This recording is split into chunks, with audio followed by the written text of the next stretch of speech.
What is going on, casters and the Electrad? We are here with another Moonrise, 32-day Moonrise reveal. This time it looks like we got the Thunder Pantheon and Zeus getting some more help. Even though Thunder really doesn't need that much help, but let's see what we have here. I hope you guys are charged up for an epic set of Moonrise reveals. The Thunder element gets its love today. Let's dive in.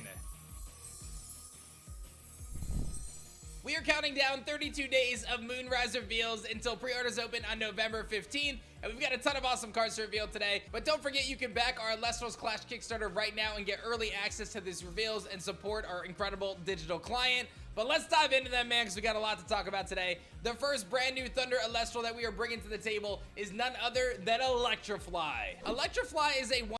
Oh my god, that's a good looking one. That's interesting. You can disenchant Thunder from this Electrify in order to search your deck for one spirit, Thunder Elestral, and add it to your hand. Very interesting. This definitely would have been very nasty and terrifying if you would have had a Spark It still in play, because you don't have Spark in your hand, you play Electrify, you disenchant, go grab Spark It. Very interesting. What else we got here? One attacker with one defense that is a one-cost Thunder, and it's got a very powerful effect. You can disenchant a Thunder Spirit from this Electrify in order to search your deck for a one-spirit Thunder Elestral and add it to your hand. So you can cast out Electrify and send it to the Underworld and ultimately grab any one-spirit Thunder Elestral that you could possibly look for, whether it be Astrabit or something else that I might reveal in this video. There's a lot of cool potential for this new Insectoid Elestral, and I hope you guys have a blast utilizing Electrify to its fullest potential. Electrify does indeed ascend into our first ever Thunder and Lunar Elestral, Electronite. Electronite is a 4-attacker with 6. Ooh, that's a Herculean beetle. You can it's a Thunder Nexus. It's a Nexus. You can Nexus Thunder or Lunar. When the Electronite receives one or more Thunder, you can special cast an Electrify from your hand or deck. When you activate your Electrify in effect, you can draw a card. You know what's interesting is if it would have been interesting if they would have made this so it's like hand deck or underworld. Oh my goodness, that would have made this very annoying for a lot of people. A lot of things. It's like, you disenchant, you get out, like you would send up to Electrify, you Nexus, one on a Thunder on there. Oh well, I get that Electrify back, put the Electrify on, next disenchant again, and rinse and repeat. That would have been interesting. 6 defense with an insane Nexus effect. You can Nexus a Thunder or a Lunar Spirit. When this Electronite receives one or more Thunder, you can special cast an Electrify from your hand or deck. This means that when you cast out Electronite and when you use the Nexus effect, you can swarm the field with Electriflies. And those Electriflies are insane because they allow you to search for more one-cost Thunder Elestrals. Not to mention, when you activate your Electriflies effect, you can draw a card. So not only are you able to search your deck for tons of awesome. So if you were somehow, somewhere, be able to get 3 Electriflies on the field, and then do all 3 effects at the on the same turn, because you can, they're 3 different things, you could draw 3 cards. One-cost Thunder Elestrals, but you can take advantage of this engine by drawing and utilizing receive effects like Astrabit. This may be Astrabit's new best friend. Electronite looks to shock the competition in Moonrise. I've always loved Fireflies, and I'm excited to bring Electrifly and Electronite to Elestrals. Something about my childhood just shines through in these two. Up next is a brand new Nexus Elestral as well for Thunder, and that is Magneros. You guys know and love Aphoros from the Water Element. It has a new Nexus form that is a 2-attacker. Oh, that's so good. I like the contrasting colors. Nexus up to 2. When you do, you can foretell cards equal to the number of Thunder enchanted cards on your field and add up to 1 Invoke Ruin, Thunder Invoke Ruin told this way, to your hand. So basically, if you find Thunderstorm, what other invokes are there for Thunder? I don't know. Maybe we'll add one here. But there's a Thunder Nexus for you. It says Invoke. It doesn't say anything else, but interesting. With 4 defense, 1 Thunder Spirit that says you can Nexus up to 2 Thunder. When you do, you can foretell cards equal to the number of Thunder Enchanted cards on your field and add up to 1 Thunder Enchanted Invoke Rune foretold this way to your hand. So Magneros allows you to Nexus around, which provides support for the rest of your field, and based on the number of Thunder Enchanted cards on your field, you actually get to foretell that many cards. So basically, if you have Zeus, Thunder Temple, and Astrabit, and this, that's 4. That's going to be able to foretell 4. have a Stadium, Magneros, and a Divine Rune, you get to foretell 3 cards. You can foretell up to as many Thunder Enchanted cards as you can fit on the field, so if you're able to swarm your opponent, Magneros is able to foretell further into the future. And then you get to add a Thunder Invoke Rune foretold this way to your hand. So Thunderstorm is obviously the big one. Race to the Top is another one that comes to mind. And there will be more in the future that are going to be revealed in Moonrise and beyond. I think Magneros is the type of card that really is going to get stronger down the road, but it certainly adds some new Nexus support to Thunder, including the strategy revolving around Thunderstorm that you'll see highlighted here momentarily. Yeah, so Race to the Top is definitely a card that's great in Thunderstorm. Definitely Race to the Top. It's just like Stoke the Forge, just like finding them, it's a one cost obviously, but finding them and the best way that you can is great. So it's like, oh well, I need to get Race to the Top, or I have my this out here, I have this, let me Nexus. Oh, I got my Race to the Top now, I can play that, and boom.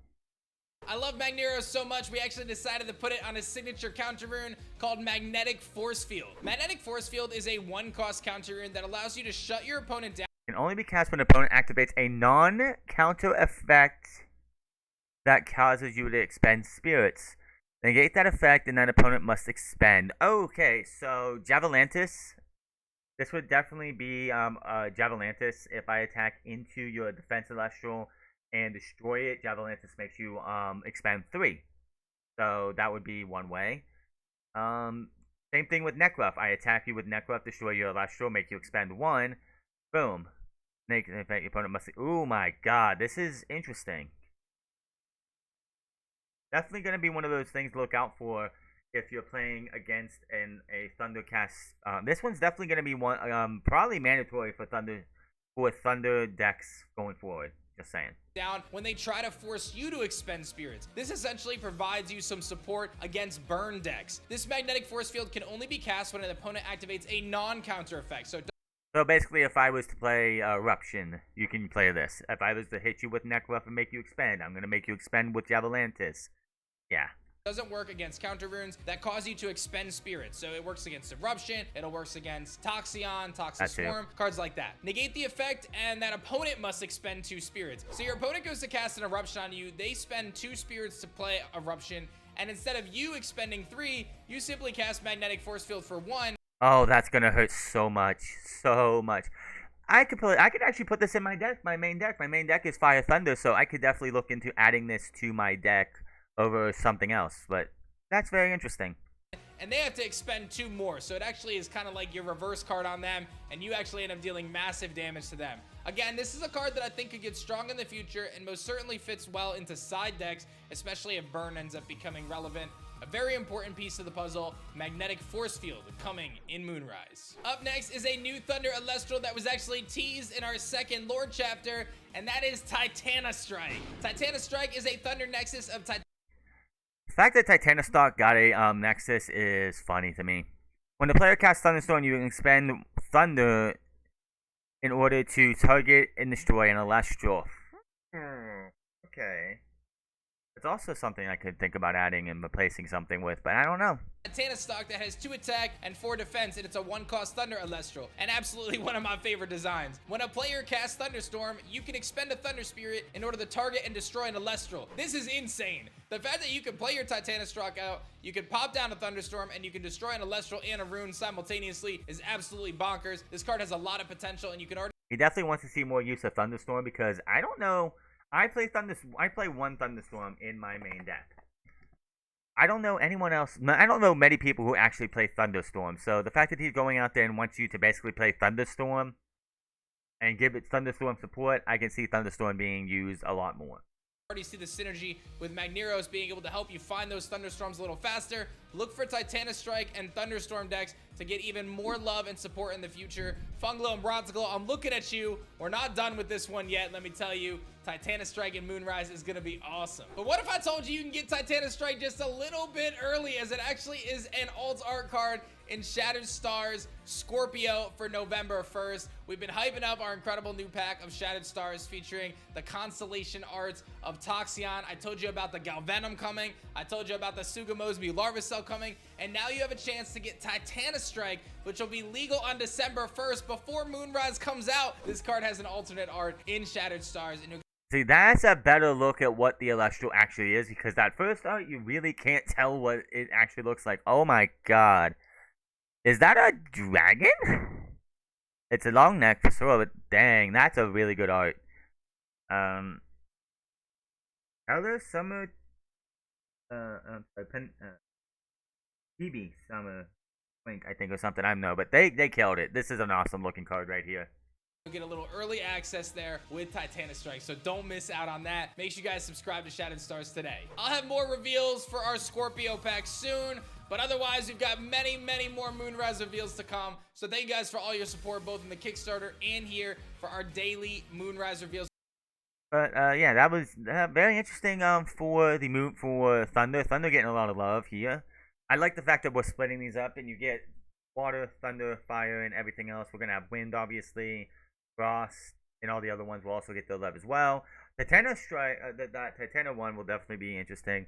Magnetic Field, definitely something I gotta look into. The Nexus, Thunder Nexus, for deck, that would be interesting. I'll just have to see everything. Thunder Nexus getting a new support, so yeah. Let me know what you think in the comment section below. Hit that subscribe button, comment down below, like or dislike this video, and I'll see you guys tomorrow for day 10. Till then, my name is Franz, and I'll see you guys later.